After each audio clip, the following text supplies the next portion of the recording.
Hello friends and my dear students, this is Kanita serving as head in the Department of Biochemistry, JJ College of Arts and Science, Autonomous, Pudukkottai, Tamil Nadu, India. In this video, we are going to see about the plasma membrane. Plasma membrane is the outermost layer in case of animal cells. It ranges in thickness of around 5 to 8 nanometer. It is selectively permeable and it serves as an outer boundary. It allows few substances to cross more easily than the others. The plasma membrane is made up of phospholipids, proteins, and conjugated molecules. This plasma membrane separates and protects the cell from external environment.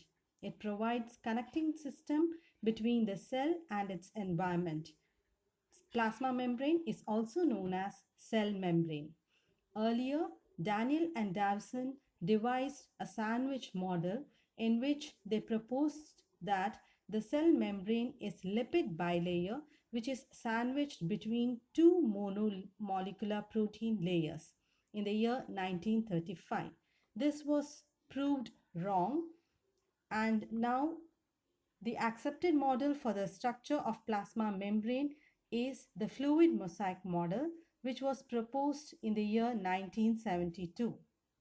This model has evolved over time, but it still provides a good basic description of the structure and behavior of membranes in many cells.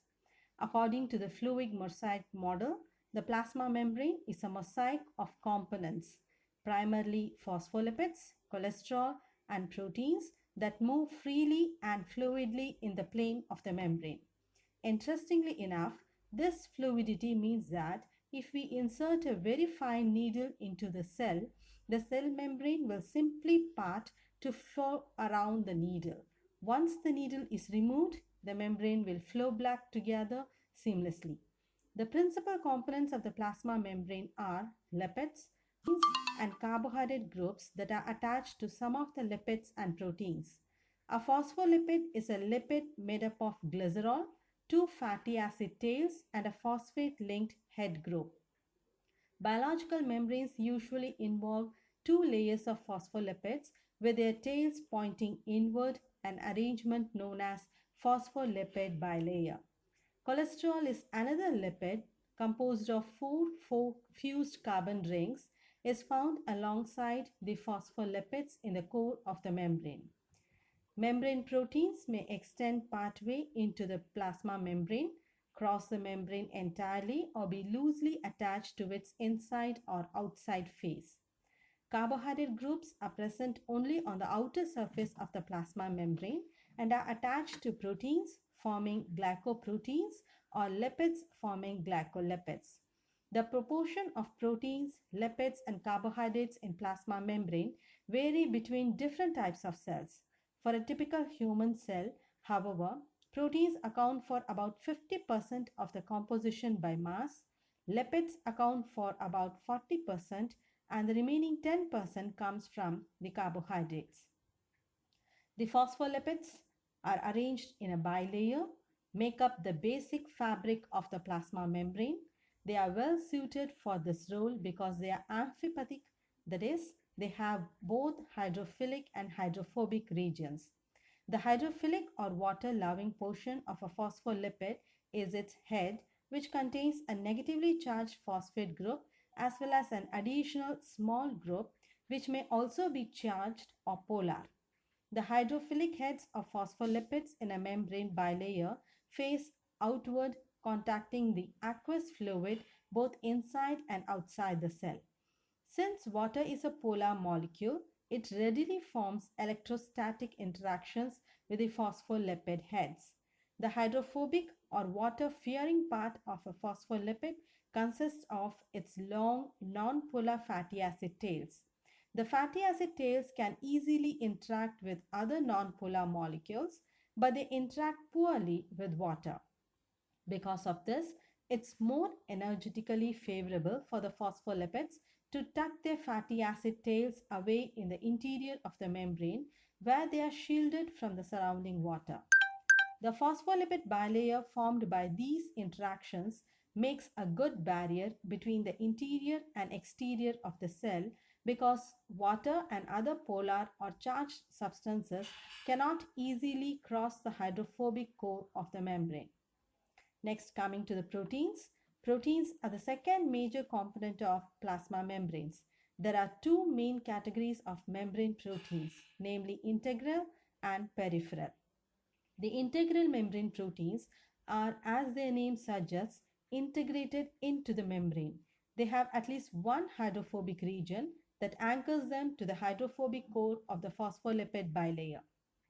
Some stick only partway into the membrane, while others stretch from one side of the membrane to the other and are exposed on either side.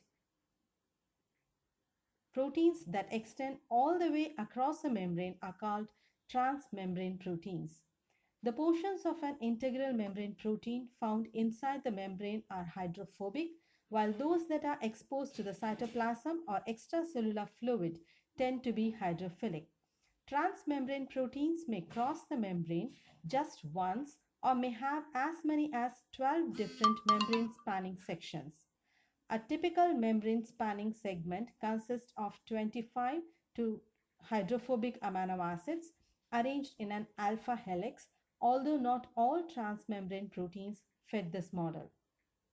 Some integral membrane proteins form a channel that allows ions or other small molecules to pass through them.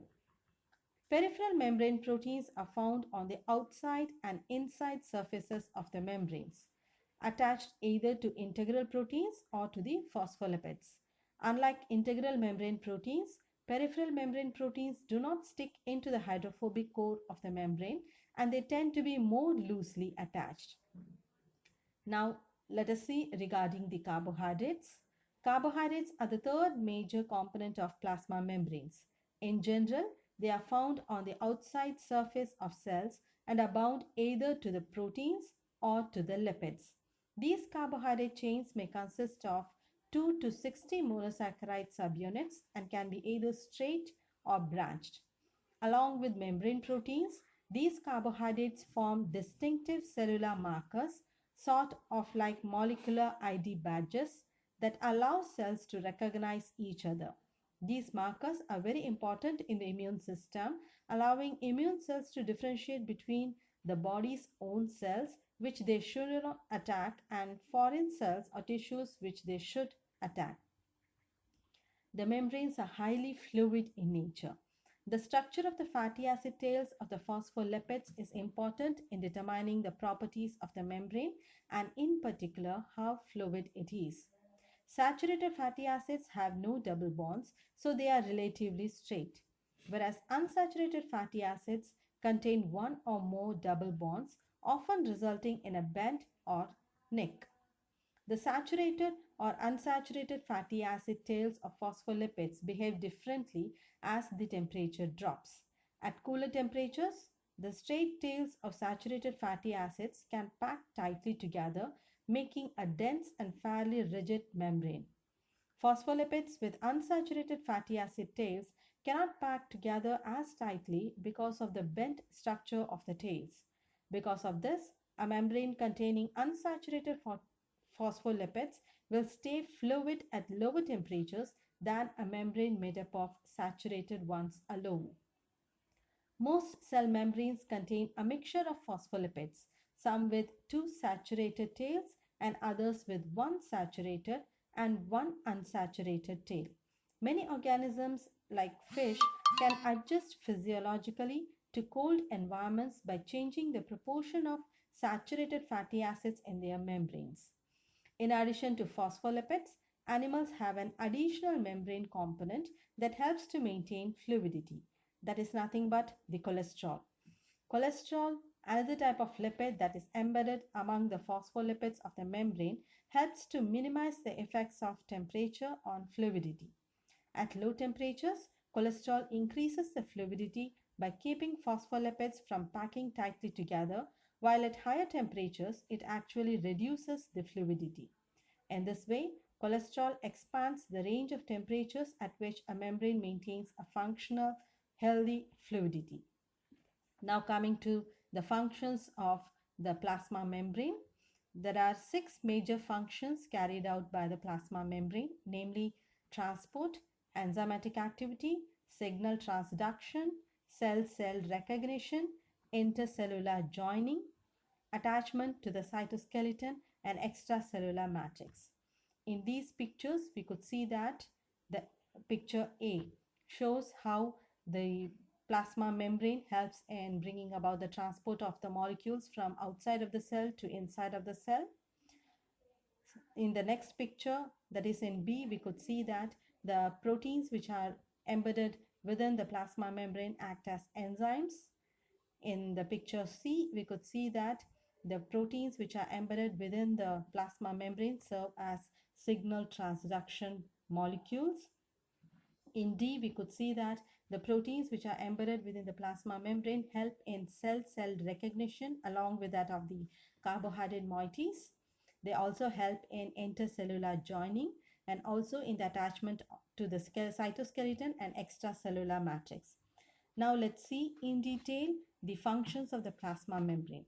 The most important function of plasma membrane is to provide passage for various substances into and out of the cell and regulates the flow of water and inorganic molecules through it, as lipid molecules are only closely placed to each other but are not joining to each other.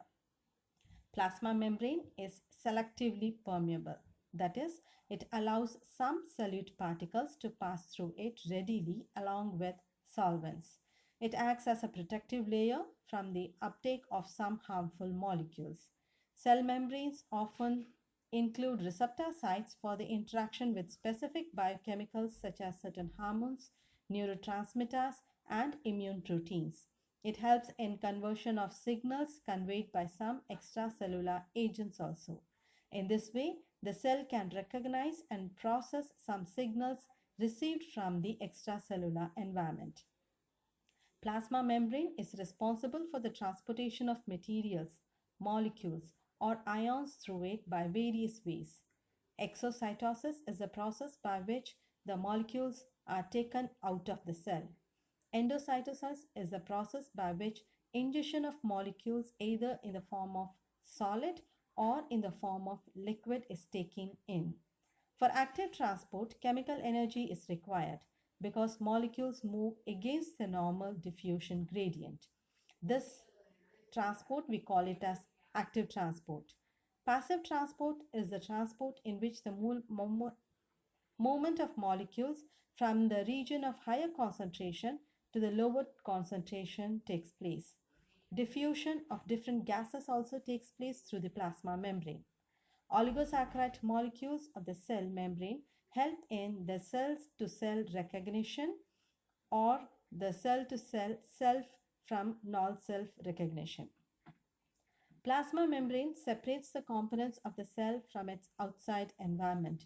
It allows only selected substances into the cell and keeps others out. Plasma membrane has a major role in protecting the integrity of the interior of the cell. Plasma membrane also serves as a base of attachment for the cytoskeleton in some organisms and cell walls in other organisms, for example in plants. Plasma membrane provides cell shape.